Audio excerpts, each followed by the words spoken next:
A história a seguir é uma história real, mas algumas cenas podem ter cenas fictícias e imagens que podem chocar os telespectadores.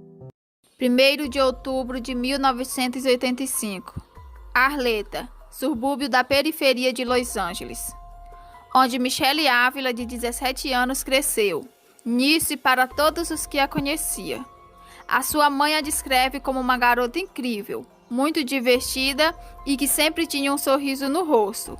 E diz também que ela era muito popular, mas não popular do tipo ha ha ha, mas muito pé no chão. Em uma tarde de terça-feira, Nice sai com uma de suas melhores amigas, Laura Doyle.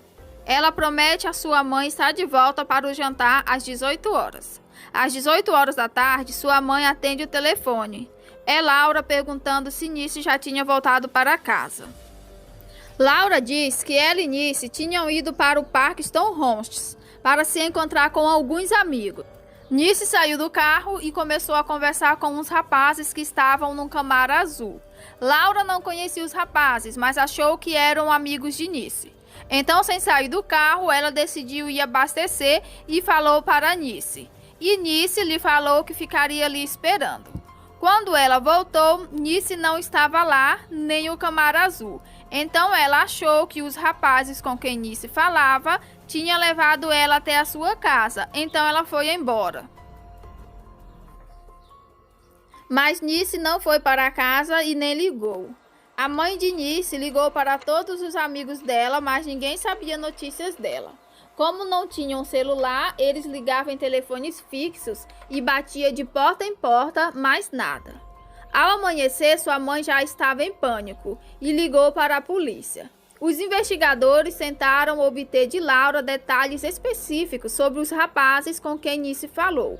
Ela disse que Nice lhe falou que conhecia os rapazes e pediu para ela encostar o carro e que tinha 2 rapazes que a Nice conhecia. Mas ela só conseguia se lembrar do carro. Era um Camaro azul, modelo anos 70. Era tudo que ela sabia. Enquanto isso, a mãe de Nice e as 3 melhores amigas da filha, Karen, Laura e Tammy, parte pelas ruas de Alerta, buscando informações freneticamente por um sinal da garota desaparecida ou do misterioso Camaro azul. As buscas continuaram durante dias, mas sem nenhum sinal do Camaro azul ou de Nice. 3 dias depois do desaparecimento na Floresta Nacional de Adili, ao norte de Arleta, 2 rapazes caminhavam através das árvores e em um riacho eles têm uma visão horrível. Era uma garota, uma moça deitada no córrego. As autoridades logo chegaram na cena. A detetive relata que era uma jovem completamente vestida e que com certeza tinha sido assassinada. Seu corpo estava submerso nas águas e havia um tronco de aproximadamente 45 quilos sobre a sua cabeça e ombros. Ela havia apanhado muito e seus olhos estavam roxos, alguns de seus dentes quebrados e seu rosto estava arranhado. Ela certamente tinha levado uma surra e depois tinha sido colocada no córrego. Na opinião da detetive, mais de uma pessoa havia cometido o crime, por causa do peso do tronco. Não havia como uma pessoa só ter colocado sobre ela. Ao encontrar uma bolsa, eles acham um cartão da escola onde tem uma identificação sombria. Era Nice Ávila. Nice era uma garota pequena de 17 anos, pesava 43 quilos e o tronco que estava sobre a sua cabeça e ombro era mais pesado do que ela. Investigadores patrulham a área por provas e acham um macacão masculino bem próximo à cena do crime. Havia também quimbas de cigarro e garrafas de cervejas que ainda tinham alguns resíduos, mas nada na cena produziu qualquer impressão digital viável. Havia tufos de cabelo sobre as rochas e tufos de cabelos também no córrego, perto do corpo dela. Alguém havia cortado seu cabelo. Tinha arrancado os cabelos dela. Não era só um pouco de cabelo, era um monte de cabelo. Parecia até uma espécie de vingança, possivelmente de alguém que a conhecia. Os detetives contam que não havia cápsulas de bala e nem sangue.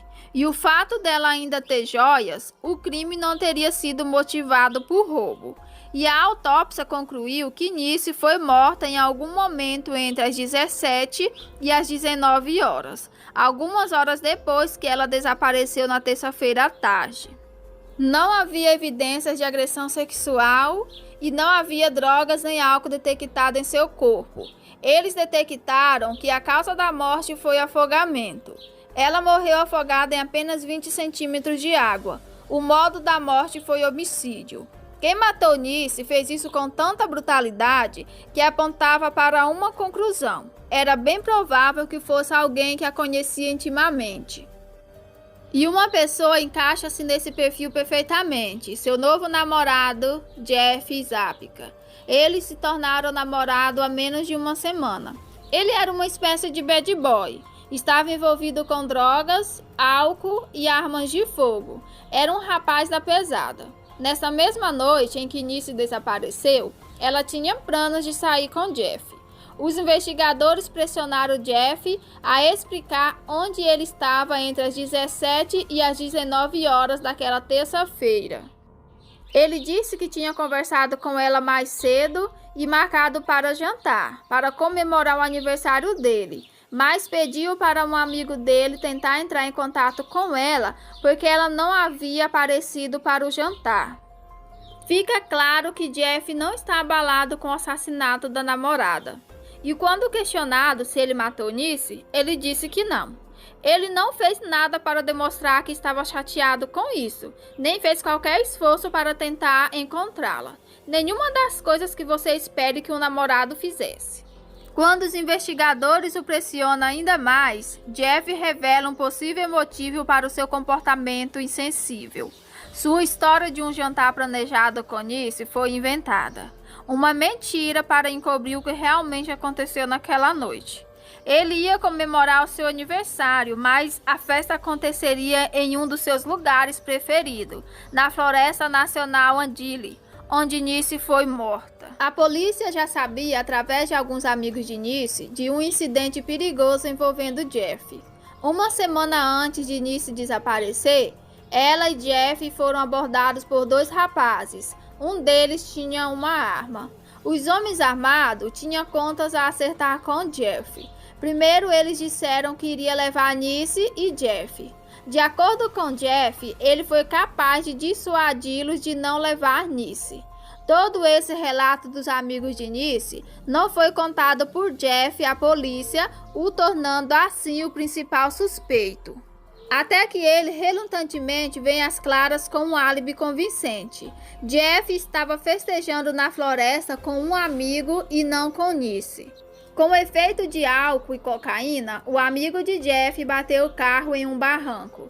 Jeff então levou seu amigo para a emergência, onde passaram a noite. Eles confirmaram na emergência que realmente os dois passaram a noite lá. E também não havia pista que os inimigos de Jeff estavam atrás de Nice, descartando assim o namorado perigoso de ser suspeito, mas ficaram de olho nele. Em sua dor, a mãe de Nice é consolada pelo fechado ciclo de amigos da filha. Karen, uma das melhores amigas de Nice, se muda para a casa da mãe de Nice. Karen tentava ficar perto, dando carinho e tentando dar apoio emocional à mãe de Nice, dizendo que isso nunca deveria ter acontecido a Nice. Conforme os investigadores buscavam o motivo do assassinato cruel, eles se depararam com o que poderia ser uma pista essencial para o assassino. Quem matou Nice cortou e espalhou seus cabelos pela cena do crime, como se tivesse a intenção de destruir os lindos cabelos os quais Nice era conhecida. Quando os investigadores perguntaram aos amigos de Nice quem poderia ter ciúmes da sua beleza, eles dão um nome: Sonia Ball. Sonia costumava ser muito amiga de Nice, mas por causa de ciúmes, elas tiveram uma enorme briga. Sonia sempre teve inveja da popularidade de Nice com os rapazes, mas a raiva dela realmente aumentou quando circularam rumores maliciosos de que seu namorado estava dando em cima de Nice. Isso deixou Sonia furiosa. que terminou com uma briga violenta. Sônia agrediu Nice e Nice fez um relato do incidente e estava processando Sônia. E de fato deveria comparecer no tribunal para testemunhar contra ela cerca de uma semana depois dela ter desaparecido. Sônia foi interrogada e disse que ela não via Nice há alguns meses. Era bem óbvio para os investigadores que ela não gostava de Nice. Ela afirma não ter ideia do que houve com sua rival adolescente. E para os investigadores, ela não teria força para levantar um tronco de 45 quilos e derrubar Nice. Sônia então dá aos investigadores um álibi sólido. Ela estava com uns amigos que confirmavam sua história. 3 semanas se passaram e a família e os amigos de Nice estão frustrados com a falta de progresso das investigações, sobretudo encontrar os rapazes do Camaro Azul com quem Nice foi vista pela última vez. Os amigos de Nice começaram assim por si só a caça pelo carro.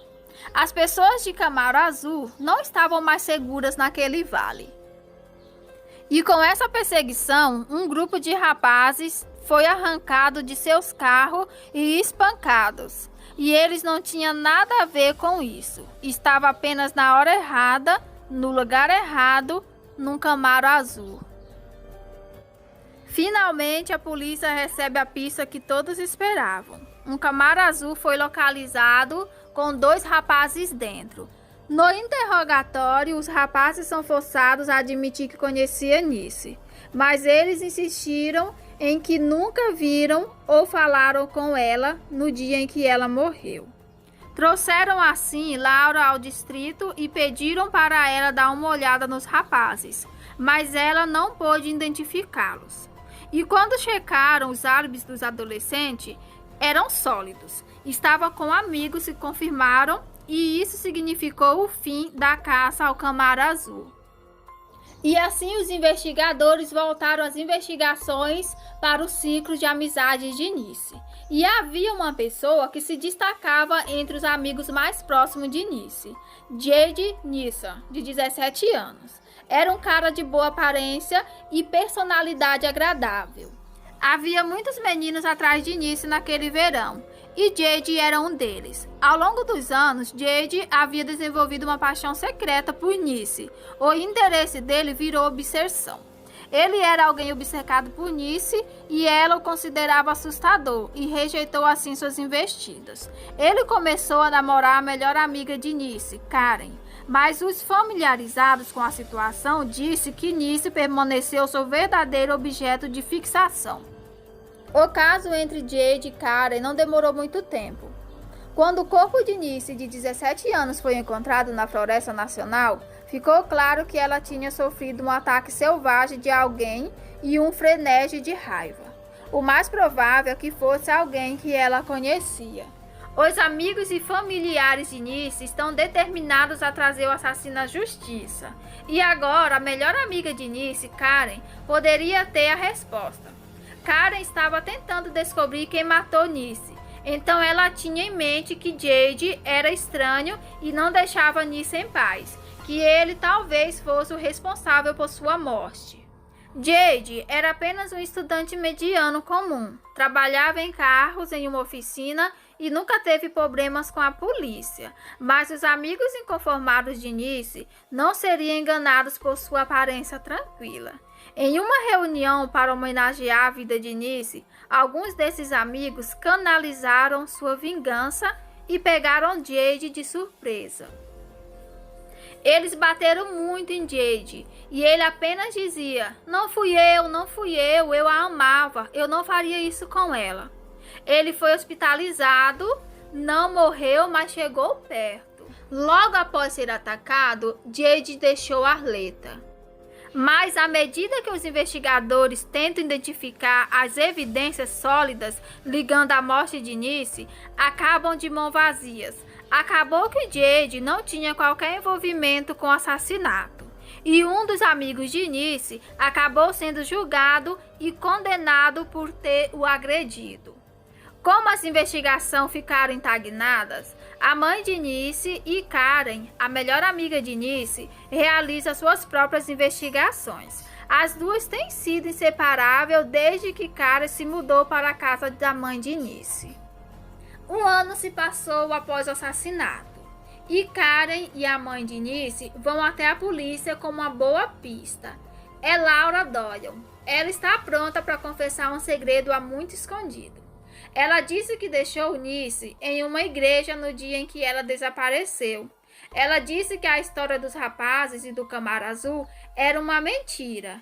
E por insistência de Karen e da mãe de Nice, ela relutante conta outra versão do que aconteceu quando Nice morreu.